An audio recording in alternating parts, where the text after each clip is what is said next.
So I'm fixing a 2003 Honda Ford, and today I'm changing the valve cover gasket in order to replace the valve cover gasket. We need to remove all these bolts, which is all 10 millimeter. One right here, basically all of them, and this right here is a ignition coil. And in order to remove that also, you may have to remove these bolts right here holding the valve cover.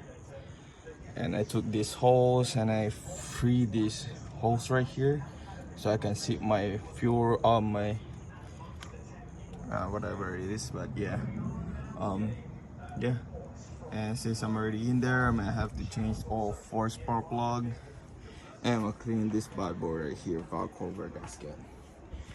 And I did a lot of changing today. I did the brake pads, and today I'm just gonna change this valve cover gasket. And stay tuned. Thank you for watching. Please subscribe. Thank you.